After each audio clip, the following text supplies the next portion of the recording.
The morning I found orange highway stakes hammered into the middle of my cattle pasture, I thought someone had made a mistake. Not a small mistake either. I'm talking about bright orange survey markers running in a straight line across nearly half a mile of my ranch, cutting through fences, pasture land, and the exact stretch of dirt road my family had used for 3 generations.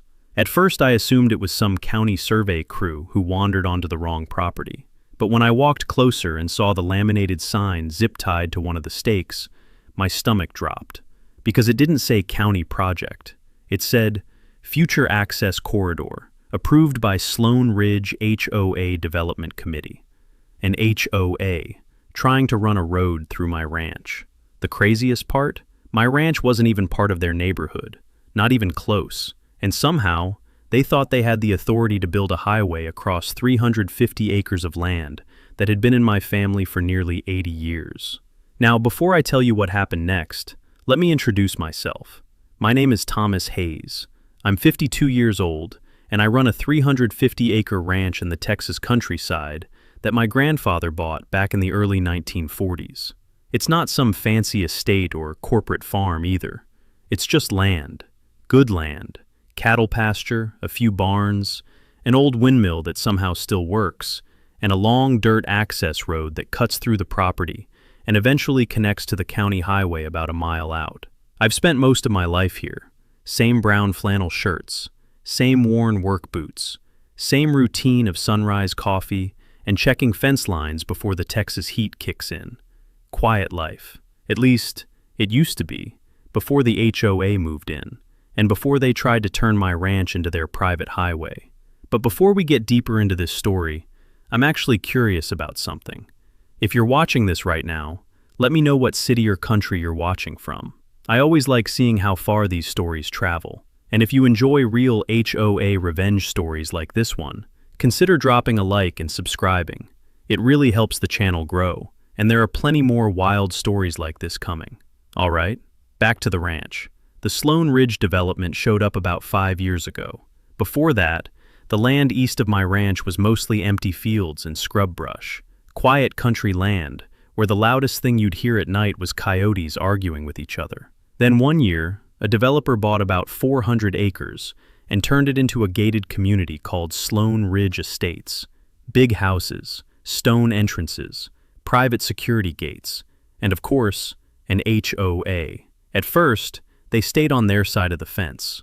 Literally. Their neighborhood entrance connected to the county road on the far side of the development, so traffic never came anywhere near my ranch, which was fine by me. People there mostly kept to themselves. Fancy trucks, weekend barbecue parties, the occasional drone flying over my pastures from some tech guy testing his toys. Nothing that really bothered me. Until about 2 years ago. That's when a woman named Rebecca Sloan took over as president of the HOA. Now, Rebecca Sloan was the kind of person you could hear before you even saw her. Sharp voice, always dressed like she was headed to a boardroom meeting. And every time I saw her driving around the perimeter road in that black luxury SUV, she was wearing some variation of the same outfit. Long purple suit jacket, heels, sunglasses the size of satellite dishes, and her long brown hair tied into tight ponytails. She looked less like someone running a neighborhood association and more like someone preparing to fire half a corporate office. The first time she ever came to my ranch was about a year after she became HOA president. I remember the day pretty clearly. It was late afternoon, Texas sun hanging low, throwing long shadows across the pasture while my cattle were slowly moving toward the water trough. I was repairing a section of fence when a black SUV rolled up to my gate. Out stepped Rebecca Sloan. Behind her was a tall guy in a tailored gray suit who looked like he'd never stepped on dirt before in his life. Rebecca walked right up to the gate without even introducing herself. "Mr. Hayes," she said, like she was announcing a problem. I wiped my hands on my jeans and leaned on the fence. "Can I help you?" She gestured toward the dirt road that ran across the corner of my property. "That access road, the one that connects to County Route 18. "Yeah," I said. "My family's been using it since the 1940s.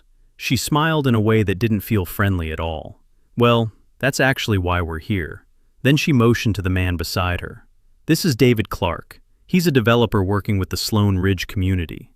David Clark stepped forward, offering a handshake that felt more like a business deal than a greeting. "Pleasure to meet you, Mr. Hayes." I shook his hand but didn't say much. Years of ranch work teaches you how to read people quickly, and everything about this meeting felt wrong. Rebecca pulled a folder from under her arm. "We've been reviewing transportation access for Sloan Ridge residents," she said. "Our current entrance creates a 6-mile detour for residents trying to reach the highway." I nodded slowly. "That sounds like a neighborhood problem." Her smile tightened. "Well, actually, we've identified a much more efficient route." Then she turned and pointed directly across my pasture, right along the exact path where those orange survey stakes would later appear. "Our engineers believe a connector road through this section of land would cut travel time down to less than 2 minutes. For a moment, I honestly thought she was joking. But Rebecca Sloan didn't look like someone who told jokes. "You're talking about my ranch," I said. David Clark stepped in before Rebecca could answer. "We're proposing a roadway easement, Mr. Hayes. A paved connector that would benefit the entire community." I crossed my arms. "My ranch isn't part of your community." Rebecca flipped open the folder and showed me a map. A thick red line ran straight through my land, from one side of the property to the other, straight to the county highway. "Our HOA board has already approved the development plan," she said calmly. I stared at her. "You approved a road through land you don't own?" She didn't blink. "Well, we're hoping you'll be reasonable." I laughed, actually laughed out loud, because in that moment the idea was so ridiculous it almost sounded funny. "You're standing on 350 acres of private property," I said. "My family's land. And you think you're building a highway through it?" Rebecca's voice hardened. "If necessary, we can pursue legal options." I leaned on the fence again and looked out across the pasture. Wind rolling through the grass, cattle moving slowly under the fading sun. Then I looked back at her. "Good luck with that." At the time, I thought that was the end of it. Just another entitled HOA president thinking rural landowners were easy targets. I went back to fixing my fence that evening and didn't think much more about it. But about 3 months later, those orange survey stakes showed up. And that's when I realized something. Rebecca Sloan and David Clark weren't asking for permission. They were planning to take the road anyway. They just hadn't realized one thing yet. If they wanted to turn my ranch road into their shortcut, I was about to turn it into the most expensive shortcut in Texas. But that part of the story didn't start until a few weeks later, when the first construction crew showed up at my gate. And that's when things really started getting interesting. When I first saw those orange survey stakes running across my pasture, I didn't panic. Living in rural Texas teaches you something important. People try things all the time that they legally have no right to do. Most of the time, they're just hoping nobody pushes back. But the more I looked at those stakes, the more I realized this wasn't just some casual survey mistake. Someone had spent time mapping out a full corridor through my ranch.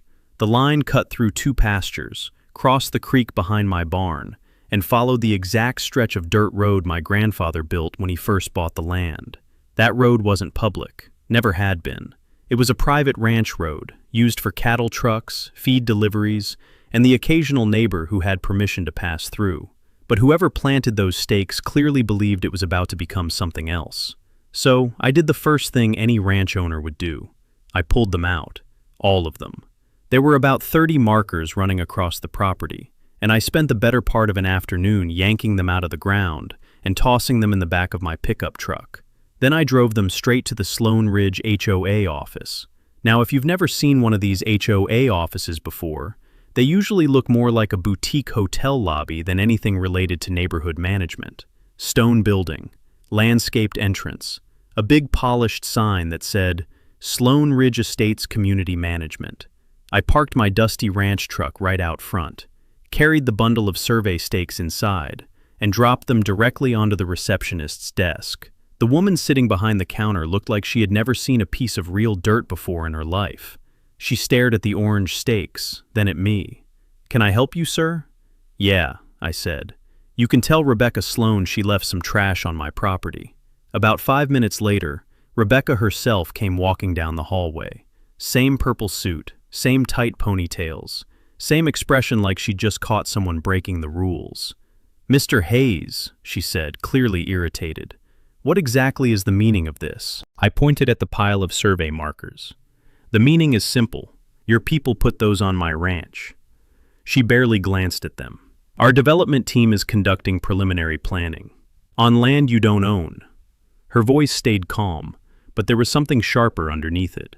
The proposed connector road would benefit hundreds of homeowners. That's great, I said. You should build it on your land then. For a second, the receptionist tried very hard not to laugh. Rebecca didn't. She stepped closer. Our engineers determine the most efficient route runs through your property. And my answer is still no. That should have been the end of the conversation. Legally speaking, there was no way an HOA could simply decide to build a road across someone else's ranch. But Rebecca Sloan didn't look like someone used to hearing the word no. Instead of arguing, she picked up one of the survey stakes and placed it neatly back on the desk. "We'll be in touch," she said. Now, when someone says that in a normal situation, it usually just means a follow-up phone call. But with Rebecca Sloan, it meant something else entirely, because about 2 weeks later, the letters started arriving.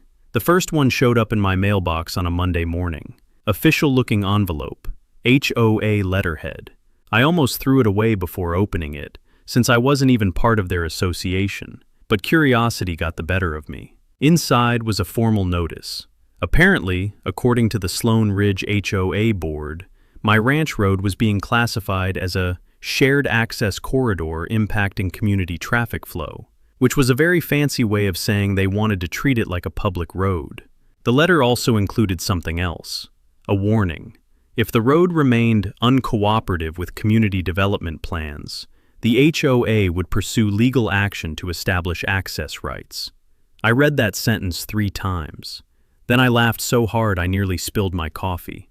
An HOA threatening legal action against a ranch that wasn't even part of their neighborhood. It would have been funny if they weren't actually serious. 2 days later, another letter arrived. This one was even stranger. Apparently, the HOA board had issued a community obstruction notice. According to the document, my ranch road created an unnecessary barrier to emergency services and community connectivity. So they demanded I attend a formal HOA board meeting to discuss a mutually beneficial resolution. Now at this point, most people would have just ignored it, but I've lived long enough to know something about people like Rebecca Sloan. When someone pushes this hard, it means there's money involved somewhere. Big money. So that Thursday evening, I drove over to Sloan Ridge Estates. The community clubhouse looked like something out of a luxury resort. Big glass windows, stone patio, expensive landscaping. And inside the main hall, about 30 residents were sitting in neat rows of chairs facing a long conference table. At the center of that table sat Rebecca Sloan. Next to her, David Clark. When I walked in wearing my usual brown flannel shirt and dusty work boots, every head in the room turned. Rebecca gave a tight smile. "Mr. Hayes, thank you for joining us." I sat down in the back row. Didn't want to miss the show. A few people chuckled. Rebecca ignored them. She stood up and pulled a large map onto a projection screen. There it was again, that same red line cutting straight across my ranch. "Our transportation consultant has confirmed," she began, "that a connector road through Mr. Hayes' property would reduce commute times by 68% for Sloan Ridge residents." David Clark leaned forward.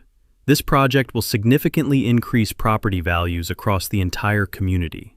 That sentence caught my attention, because developers don't show up at HOA meetings unless there's serious profit involved. Rebecca looked straight at me.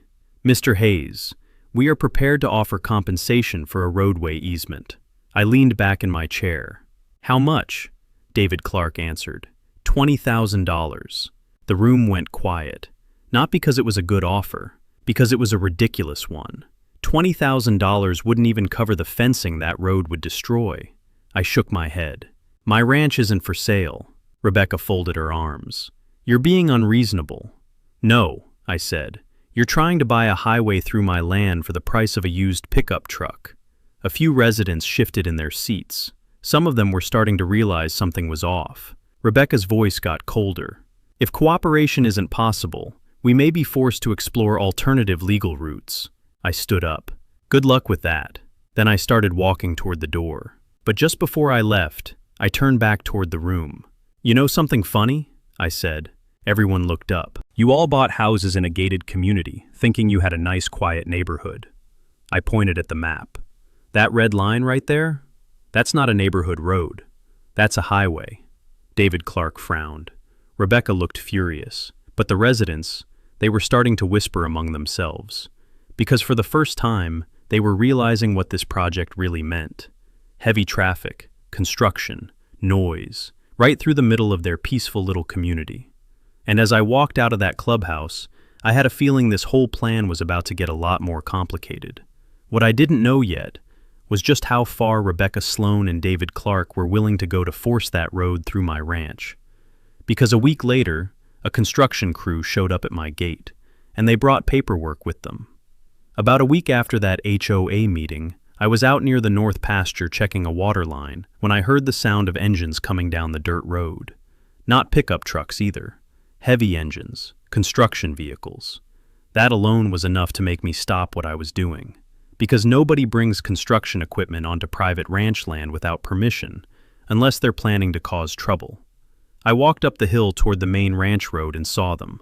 3 trucks, 1 bulldozer sitting on a flatbed trailer, and about 5 guys standing around looking at clipboards like they were already halfway through the job. They had parked right outside my front gate.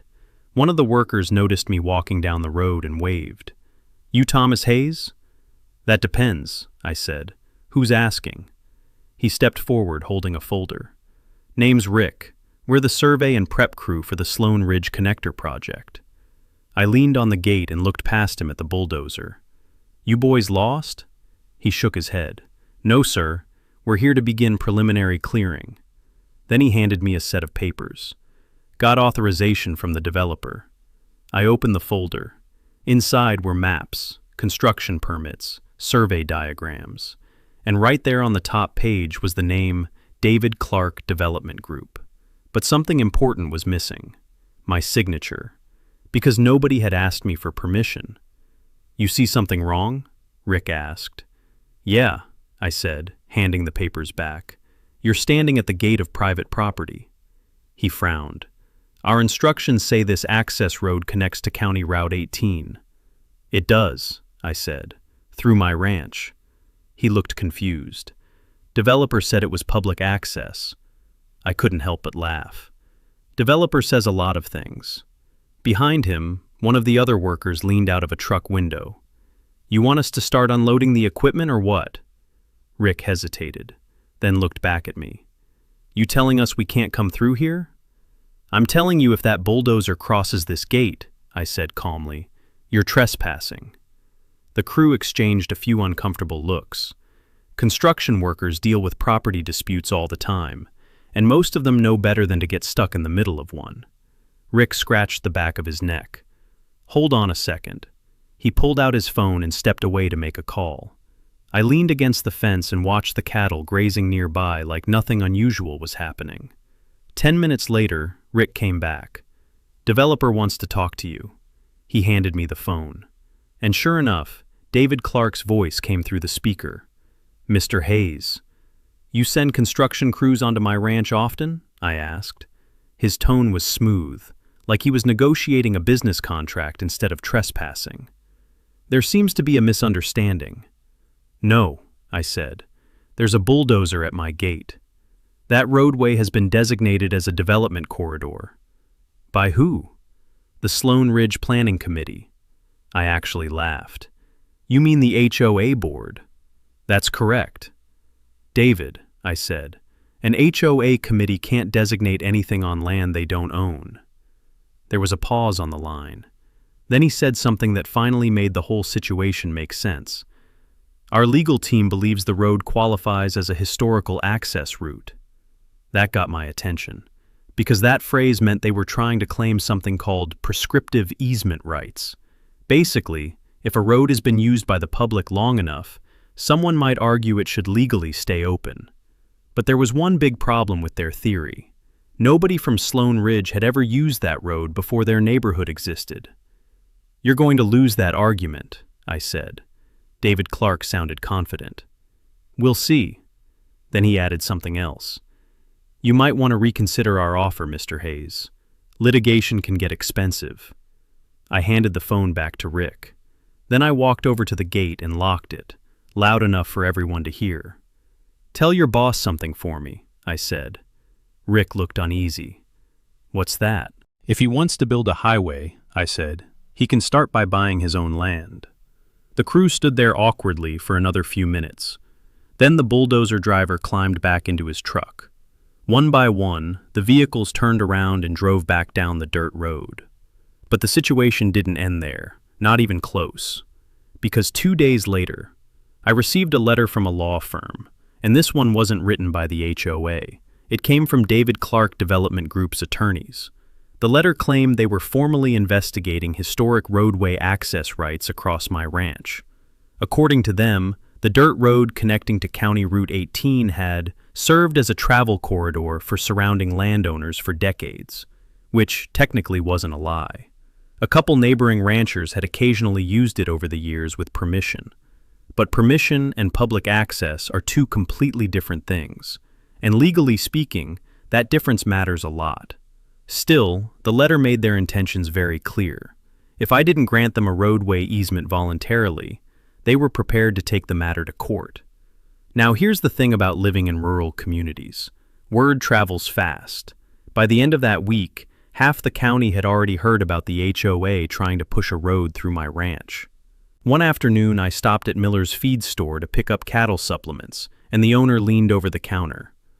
"Heard Sloan Ridge is trying to run a highway through your place." Something like that. He shook his head. "City folks always think country land is easy pickings." Another rancher standing nearby laughed. "They're about to learn otherwise." I smiled but didn't say much, because the truth was, I hadn't decided exactly how I was going to handle this yet. Sure, I could fight them in court, and based on what I knew about Texas property law, I'd probably win. Eventually. But lawsuits take years, and people like Rebecca Sloan and David Clark were clearly counting on that. They figured a rancher would eventually get tired of legal bills and settle. What they didn't know was that I had started doing some research of my own. That old ranch road they wanted so badly. Turns out Texas has some very interesting laws about private road usage and access permits, especially when a road connects directly to a county highway. I spent a few evenings reading through county transportation regulations, digging through land records, and making a couple phone calls to the county clerk's office. And somewhere in the middle of all that paperwork, I found something. Something that made me sit back in my chair and smile. Because if Rebecca Sloan and David Clark were determined to turn my ranch road into their shortcut, there was a way I could make that shortcut very expensive. And I mean legally expensive. The kind of expensive that makes developers regret their life choices. But before I could move forward with that plan, something else happened. The HOA decided to escalate things, and they did it in the most HOA way possible. They started issuing fines, not to their residents, to me, which would have been funny if they hadn't actually mailed them to my ranch.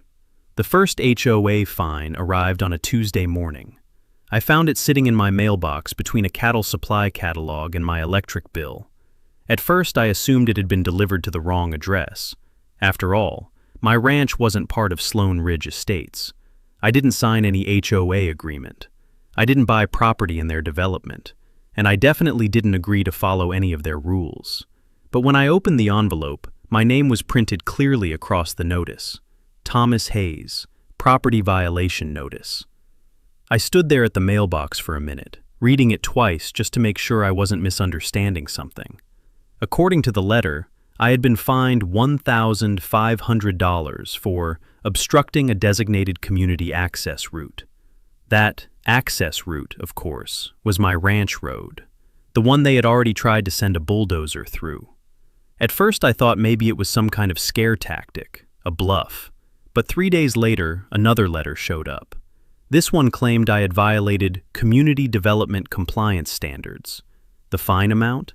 $3,000. Now I'll admit something. When I read that second notice, I laughed so hard my dog started barking.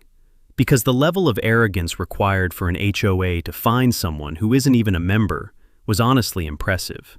Still, I decided to drive over to Sloan Ridge and clear things up. Not because I was worried about the fines, but because I wanted to see Rebecca Sloane's face when she explained how she thought any of this was legally enforceable. The Sloane Ridge office looked just as polished as always. Landscaped entry, stone pillars, glass doors that probably cost more than my pickup truck. I walked inside wearing my usual work clothes, brown flannel shirt, blue jeans, dusty boots. The same receptionist from before was sitting at the front desk. She looked nervous the moment she recognized me. "Mr. Hayes." I held up the 2 violation notices. "Rebecca Sloane here?" She hesitated for a second, then picked up the phone. A minute later, Rebecca walked out of the hallway again. Same purple suit, same tight ponytails. But this time, she looked very satisfied. "Mr. Hayes," she said calmly, "I assume you received our notices." I set the 2 letters on the desk. "You sent HOA fines to someone who doesn't belong to your HOA." She folded her arms. "Your actions are interfering with a community-approved development project. That doesn't make me part of your neighborhood. The roadway in question directly impacts Sloane Ridge residents." I shook my head slowly. "You can't fine people who aren't under your HOA agreement." Rebecca smiled like she'd been waiting for that sentence. "Our legal team disagrees." Now that part actually made me curious. "Really?" I said. "Yes." She picked up one of the notices and tapped the paper. "You are obstructing a corridor identified as a future transportation route for the community. That's not your land. It will be." The confidence in her voice was almost impressive. Almost. Because it meant one of 2 things. Either Rebecca Sloane didn't understand property law, or she thought intimidation would make me back down. "Let me explain something," I said calmly. "My ranch isn't governed by your HOA. I didn't sign your bylaws, and you have exactly 0 authority to fine me." She didn't look concerned. "In that case, we'll pursue enforcement through legal channels." I leaned against the desk. "You're going to take a rancher to court over HOA fines?" "If necessary." And when the judge asks how an HOA tried to fine someone outside its jurisdiction, Rebecca didn't answer. Instead, she glanced at the receptionist. "Please record that Mr. Hayes has refused compliance." The receptionist typed nervously on her computer. I stared at Rebecca for a moment. Then I did something that confused her completely. I smiled. Because by that point, I had already started digging into Texas transportation law, and the more I researched that ranch road, the more interesting things became. See, that dirt road running through my property wasn't just some random path. It connected directly to County Route 18, which meant any modifications or development around it required approval from the county transportation office, not the HOA, not a private developer, the county. And while I was researching those regulations, I came across something else, a section of state law dealing with private road access permits. Specifically, permits that allowed landowners to control traffic passing through privately owned roads connected to public highways. Most people never think about this kind of thing, because normally, nobody tries to force traffic through your property. But if they do, Texas law actually allows the property owner to establish controlled access infrastructure, including signage, traffic monitoring, and in certain situations, fee-based passage systems. Now at the time, I wasn't sure how far that law could be pushed, but the more I read, the more one idea started forming in my mind. Rebecca Sloane and David Clark were trying to turn my ranch road into their community shortcut, which meant sooner or later, their residents would be driving across it every day. Hundreds of cars, morning commutes, delivery trucks, service vehicles. And if Texas law allowed a private landowner to regulate access across that road, well, that opened up some interesting possibilities. But before I could start moving forward with that idea, Rebecca Sloane decided to make things worse. A week after those fines arrived, another envelope showed up in my mailbox. This one wasn't a violation notice. It was a formal demand letter. According to the document, the HOA board had voted to escalate enforcement actions regarding the community access corridor. They were now threatening daily penalty fines for every day the road remained blocked from development access. The amount? $500 per day. Now again, legally speaking, the fines meant absolutely nothing. But what caught my attention was the tone of the letter. Rebecca Sloane clearly believed pressure would eventually force me to give in. She thought if the numbers got big enough, if the threat sounded serious enough, I'd eventually sell the easement and make the problem go away. What she didn't know was that while she was sending those letters, I had already scheduled a meeting with the county transportation office. And after that meeting, the idea forming in my head started turning into a real plan. A plan that would make that community shortcut far more expensive than Rebecca Sloan or David Clark ever imagined.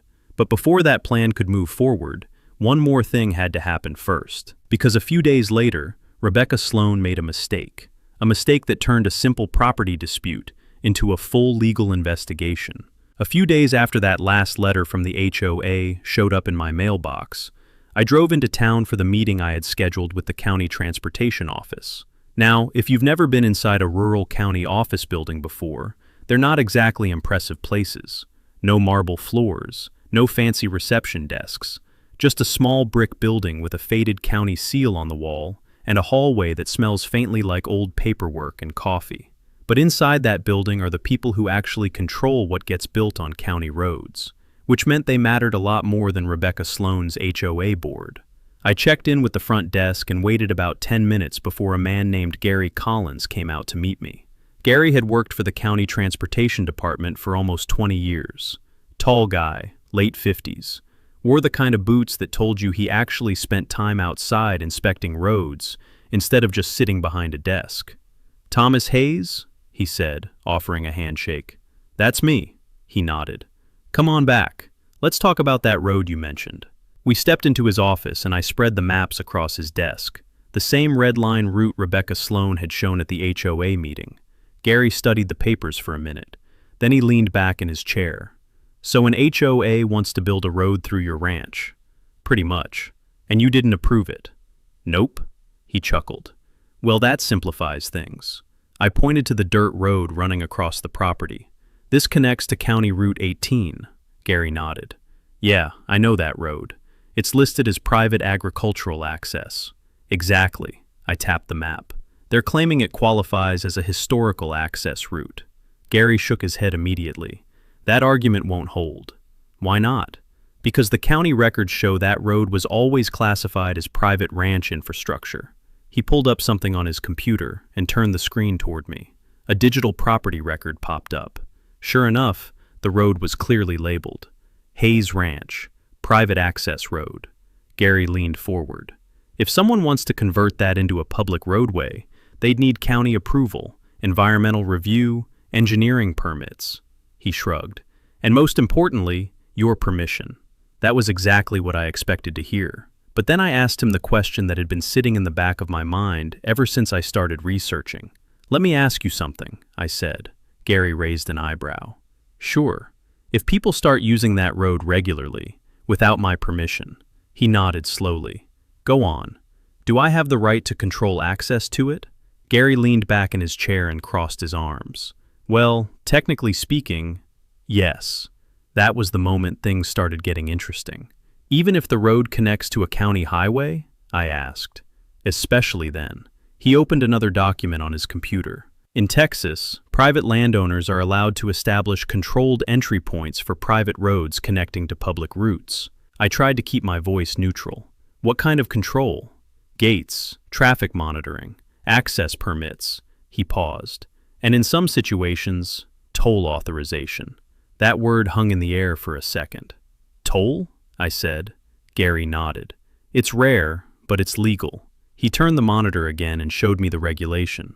Private roadway owners could apply for a limited toll permit if their road connected to a public transportation route and served commercial or residential traffic, which was exactly what Rebecca Sloan and David Clark were planning to create. Residential traffic. Lots of it. I leaned back in my chair, trying not to smile too much. "So, hypothetically," I said, "if hundreds of cars suddenly started using my road," Gary shrugged, "you'd be within your rights to regulate access." "And charge for it?" "With the proper permit, yes." Now here's the thing about moments like that. Sometimes you hear an idea so perfect that you immediately know it's going to drive your enemies crazy. That was one of those moments. Because Rebecca Sloan and David Clark wanted my ranch road to become their community shortcut. They wanted Sloan Ridge residents driving through it every single day, morning commutes, school runs, delivery trucks, contractors, service vehicles, traffic, Lots and lots of traffic. And if that road became their main route to the highway, well, that meant every one of those vehicles would have to cross my property, which meant I could control the access point. And once I controlled the access point, everything else became very simple. Gary noticed the look on my face. "I'm guessing you're thinking about something." "Maybe," he chuckled. "Just remember, any toll system would need proper signage, inspection approval, and a county permit." I nodded. "That doesn't sound too complicated." He laughed. "For someone determined enough? Probably not." I gathered my papers and stood up. "Thanks for the information, Gary." "No problem," he said. Then he added one more thing. "And Thomas?" "Yeah? If that HOA is really trying to push traffic through your land without permission," he smiled, "a toll booth would certainly get their attention." I drove back to the ranch that afternoon, thinking about how simple the idea really was. Rebecca Sloan thought she could pressure me into giving away a roadway easement. David Clark thought he could use legal threats to force the issue, but neither of them had considered the possibility that I might actually let them use the road, just not for free. Over the next couple weeks, I made a few more phone calls, filed the necessary paperwork, and scheduled a county inspection for the ranch road entrance where it connected to Route 18. Then I ordered something that made the delivery driver look very confused when it arrived.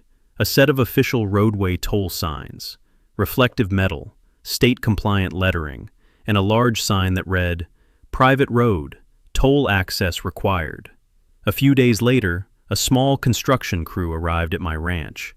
Not a bulldozer crew like David Clark's, just 2 workers with a pickup truck, some posts, and a prefabricated toll booth structure.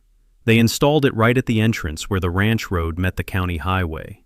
Simple setup. Small booth, barrier arm, payment sign, perfectly legal. And when they finished installing everything, the county inspector came out to approve the permit. He looked at the booth, looked at the road stretching across my ranch, then signed the authorization form. "Congratulations," he said. "You now operate one of the few private toll roads in this county." I thanked him and watched his truck disappear down the highway. Then I walked over to the booth and flipped the sign from closed to open. Because if Rebecca Sloan and David Clark were determined to turn my ranch road into their shortcut, I was more than happy to let them, as long as they were willing to pay for the privilege. And judging by the construction activity already happening near Sloan Ridge, it wouldn't be long before the first cars started lining up at that toll gate. I just wondered how long it would take Rebecca Sloan to realize what I had done. My guess? Not very long. The first person to stop at my toll booth wasn't Rebecca Sloan. It was a delivery driver. About 2 mornings after the county inspector approved the permit, I was sitting on the wooden bench near the entrance gate drinking coffee when a white delivery van came rolling down County Route 18. The driver slowed down when he saw the new signs. Private road, toll access required. Then he pulled up to the booth and rolled down his window. "You serious about this?" he asked. "As serious as the sign," I said. He leaned out the window and looked down the dirt road stretching across my ranch.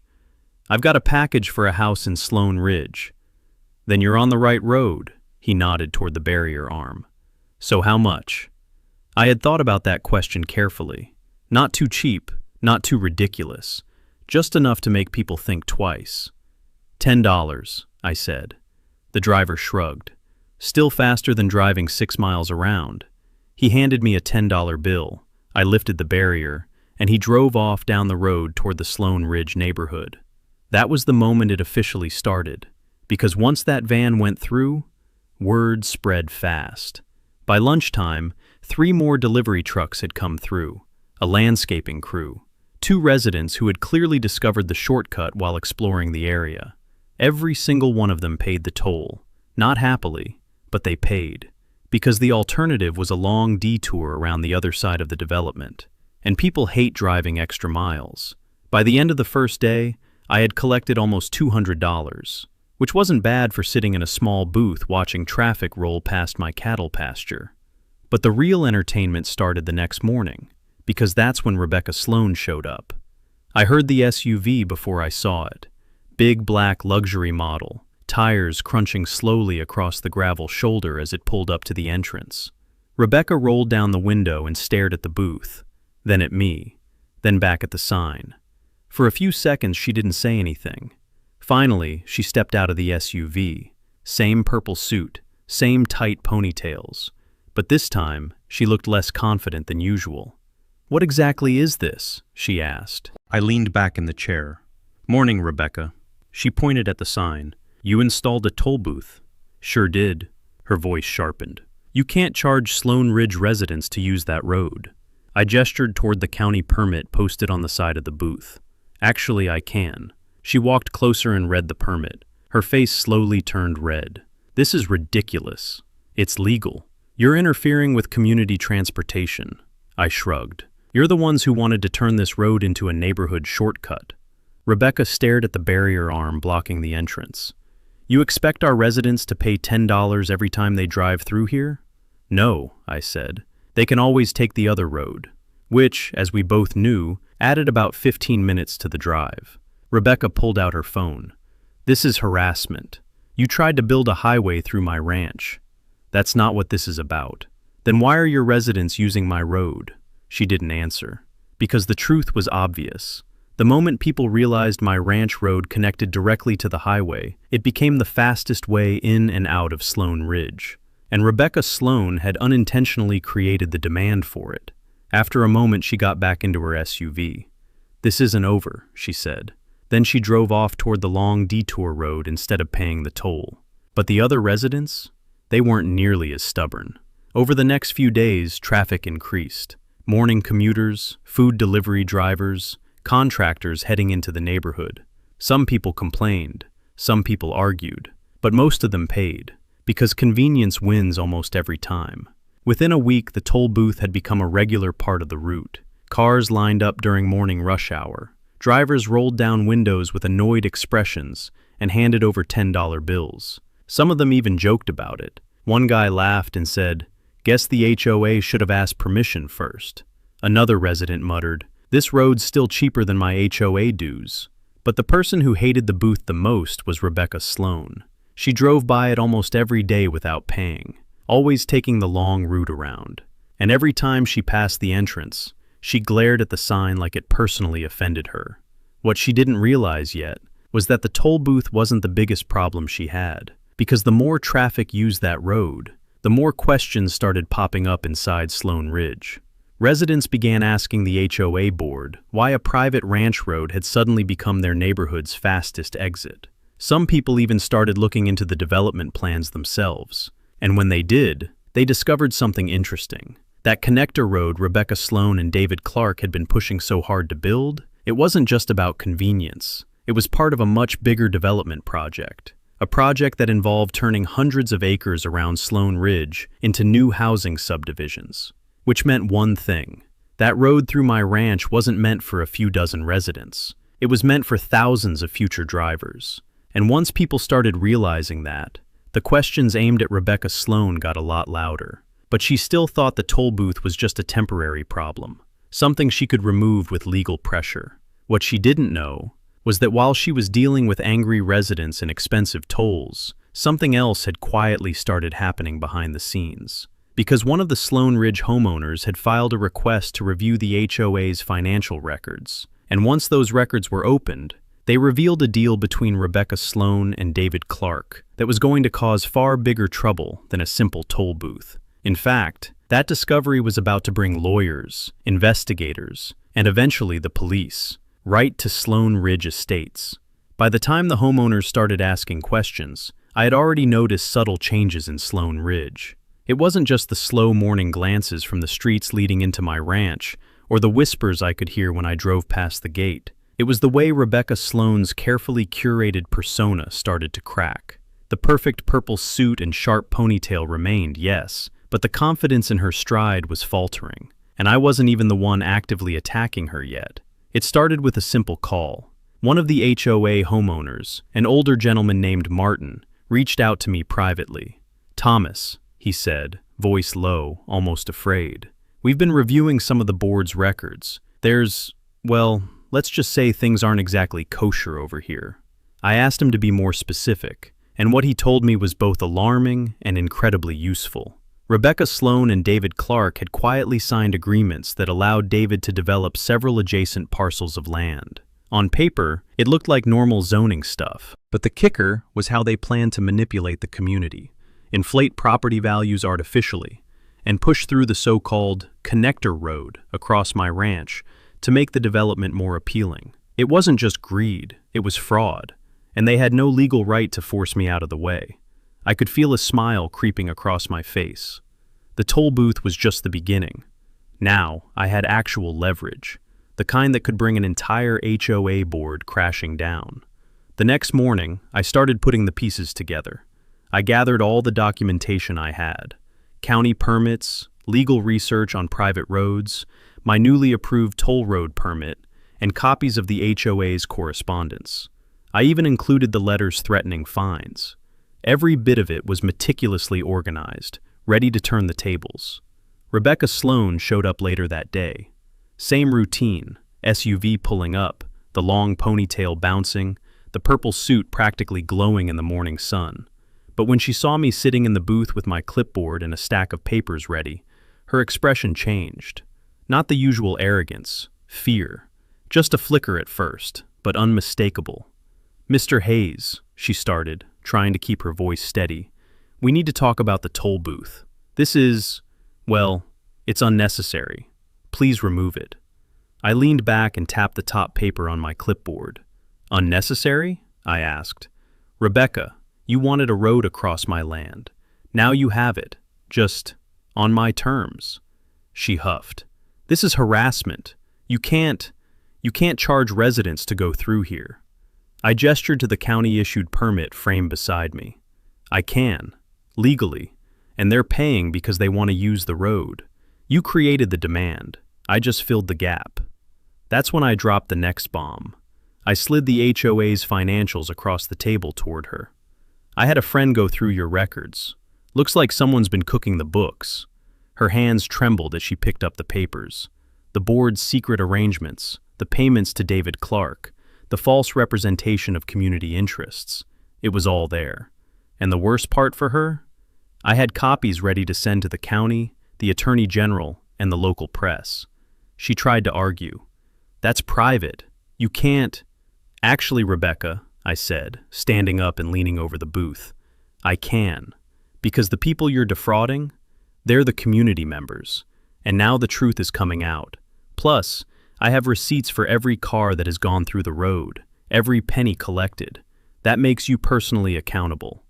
Her face went pale. The same people she had tried to intimidate, neighbors, residents, and now me, were all aligned against her. The arrogance that had allowed her to push for a road through my land was suddenly her weakness. And the final move? I called the county investigator and the local sheriff's office, explaining the fraud I had documented and providing all supporting evidence. By the time law enforcement arrived to review the toll booth and the HOA's financials, Rebecca Sloan realized she was trapped. The fraudulent deal, the misrepresentation of HOA funds, and the attempt to pressure me into giving away my property, all of it exposed. The sheriff shook his head. "We've got enough here to start a formal investigation into fraud and mismanagement," he said.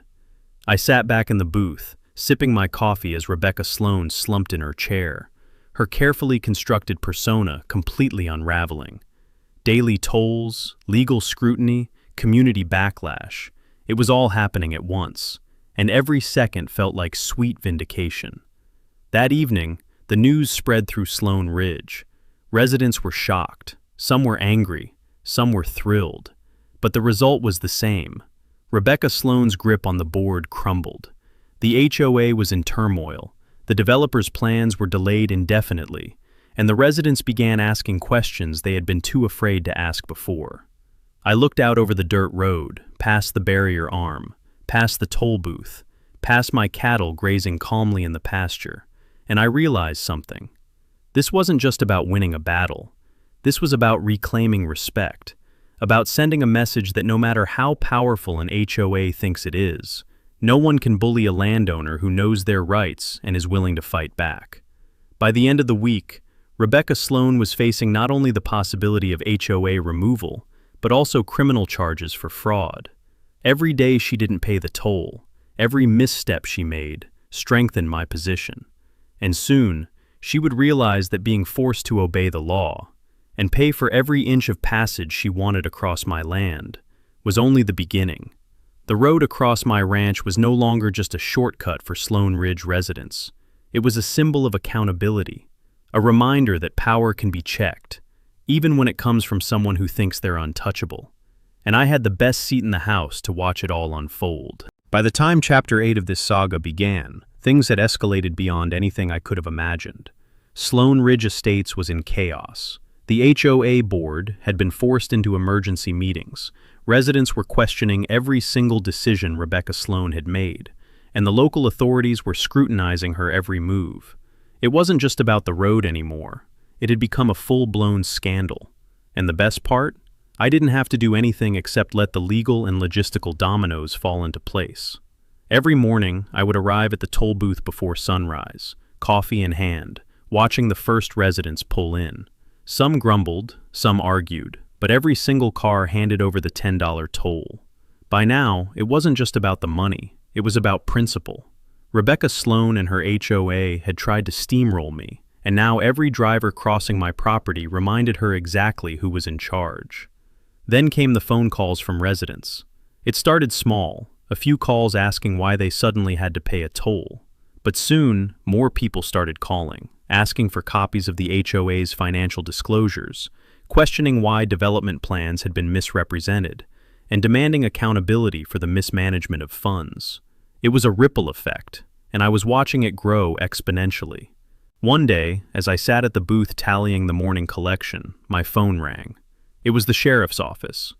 "Mr. Hayes," the deputy said, voice steady, "we've got Rebecca Sloan in custody. She's been arrested for fraud and mismanagement of HOA funds. We're still processing the paperwork, but you're free to continue operating the toll. Consider it fully legal and authorized by the county." I nearly dropped the coffee.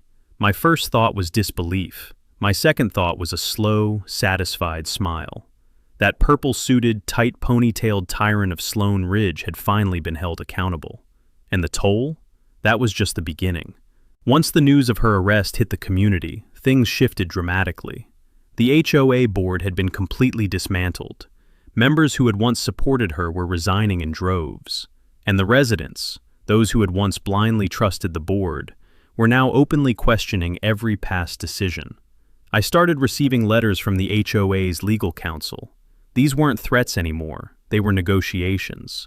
They were begging for terms to settle the toll payments, for ways to mitigate the legal exposure, and to remove any further county scrutiny. I didn't even bother with most of them. The toll booth had become a perfectly legal instrument of leverage. And then, the ultimate humiliation for Rebecca Sloan. She had to drive through the toll every single day to access the road that she once demanded be built without my permission. The irony wasn't lost on anyone. The woman who had once held absolute control over a small, gated community was now paying for every inch she wanted to cross. And not just once, daily. David Clark, the developer, was in damage control mode. With the HOA in shambles and legal investigations underway, his ambitious plans for the adjacent properties were stalled indefinitely. Residents refused to cooperate, citing mismanagement and fraud, and any hope of fast-tracking construction evaporated overnight. Every dollar he had projected to make off the connector road was now lost. The beauty of it all was how cleanly the victory unfolded. I hadn't broken any laws, I hadn't resorted to sabotage or violence, and I hadn't let emotions cloud my strategy. I simply understood my rights, leveraged the law, and let the very people who thought they had power over me expose themselves. By the third week, the toll booth had become a fixture, and I had started keeping records not just for legal purposes, but almost as a trophy. Every transaction was proof that the ranch, and the people who ran it, could not be bullied. Every receipt, every vehicle that passed under the barrier, was a testament to the fact that even the most powerful HOA could be held accountable when faced with someone who knew their rights and was willing to enforce them. One evening, as the sun set across the pasture, casting a golden glow on the barns and the cattle grazing peacefully, I leaned back in my chair at the booth and reflected. The land I had inherited, the road my grandfather had built, and the principles I had upheld had all survived the onslaught. And in the end, the HOA, the developer, and Rebecca Sloan themselves had all been humbled. In the end, it wasn't about revenge in the petty sense. It was about justice. The HOA tried to take what wasn't theirs, to intimidate a family with history, and to manipulate the truth for profit. They failed. Every step they took to force their will was countered, not with anger, but with strategy, knowledge, and a refusal to be bullied. The toll booth stood there as a symbol, but so did my ranch, a 350-acre, multi-generational ranch that no greedy HOA, no corrupt developer, and no overreaching board president could ever take away. And while the road itself became a profitable shortcut for the residents willing to pay, it also served as a lasting reminder. Respect property, respect the law, or you'll pay the price. Because sometimes, the best revenge isn't anger, it's patience, planning, and letting your enemies dig their own grave while you simply watch. By the end of that month, the HOA was bankrupt, the board removed, the fraudulent president arrested, and every driver using my road, residents or otherwise, paid their dues. And for the first time in a long while, I could walk across the pasture, listen to the wind through the grass, and know that justice had been served. Fully, completely, and without compromise.